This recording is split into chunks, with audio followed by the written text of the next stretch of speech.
Hi, Anya. My name is Greg, and you have posted a very interesting question in buffer chemistry. Now, you do have one expert answer already pointing you at the Henderson-Hasselbach equation, which will probably work, but there's actually a twist to this, and I suspect that in this case you're being challenged with a more than simple question. So this is a standard example of a buffer equation question where you're given the concentrations of what's known as the acid form and the conjugate base or the salt form of the acid and asked to calculate the pH. So I'm going to walk you through the math behind this and then show you the answers. It will be very important, of course, for you to learn how to do this without being guided. So be sure to practice and look for other problems to do. So let's start with a document that I've prepared. As I noted, buffer equations are very common in chemistry, and they all rely upon the expression for the acid equilibrium, which is shown here. I'll circle it. And in that equation, K sub A is the acid dissociation constant. That's specific to the acid involved. H plus represents the hydronium or the acid concentration, and A minus represents the concentration of the conjugate base, the anion from the weak acid you use to prepare the buffer. HA is the concentration of that weak acid. Now, for a lot of buffer problems, as the current one, you are given an initial concentration of the acid and initial concentration for its conjugate base, then asked to find the pH. And that's the case here. So when you're doing a problem like this, you recognize that you start out with some initial concentration, let's call it C for now, of the weak acid.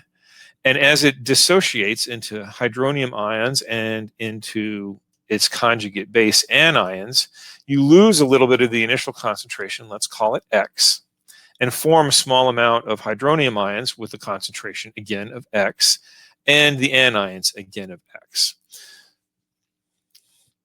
When you have been given the initial concentration, so remember, I'm talking here in these bracketed quantities about the initial concentrations for the weak acid and its conjugate base, you can write down this expression where you recognize that we're neglecting the hydronium ions that were already present and saying that the amount of dissociation X is giving us our proton ion or our hydronium ion concentration, and we have our initial concentration of conjugate base plus a certain amount added from the dissociation.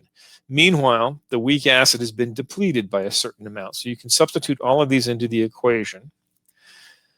And in many cases, you can assume that this dissociation X is very small compared to the starting quantities.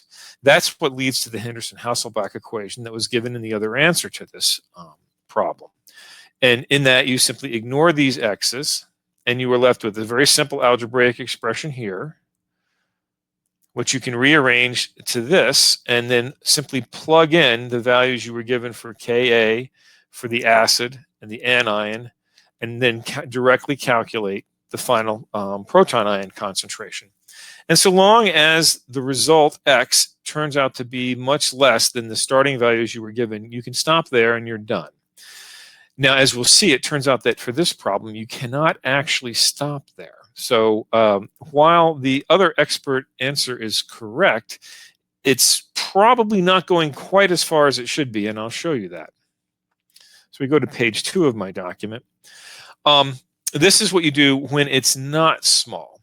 You basically just take the previous equation that I showed you and rearrange it to quadratic form, as I've done here. Once you've done that, you can use the quadratic equation because it corresponds to the quadratic formula. And you have been given, in this case, the salt ion concentrations, the acid dissociation constant, and the acid concentration. So you know all these quantities, and you can plug them into the quadratic equation, or you can use an online calculator for this, which is what I actually did. Now, for the exact case that you were given, which is here, okay, if you use the small x approximation, which is the Henderson-Hasselbach equation, you find that the hydronium ion concentration is 3.7 times 10 to the minus 3 molar with a corresponding pH of 2.4. And notice that I've used 2 significant digits. That's because you were given the Ka to only 2 significant digits. In many cases, you will find that you will not get a full score if you don't do the significant digits correctly. Now, if you do this, you should notice that 0.0037 is not small to the concentration you were given for, I believe it was the acid, yes. Okay, so if it dissociated by that much, it would be more than half dissociated. So that means that the small dissociation approximation that's used in the Henderson-Hasselbach equation is actually not valid here. And let's look at see what happens. When you do use the quadratic equation, you now find that the new x that you calculate is 0.0021 or 2.1 times 10 to the minus 3. So that's considerably different than what you found the first time, and now the pH will be 2.7, not 2.4. So you might want to use the quadratic approximation here. Now, if by chance you do this problem and the answer that you're given as correct comes back as 2.4 and 0.0037, you can direct your instructor to this video and they will probably do something like this. Oh, right. I used concentrations that were too small for the Henderson-Hasselbach equation.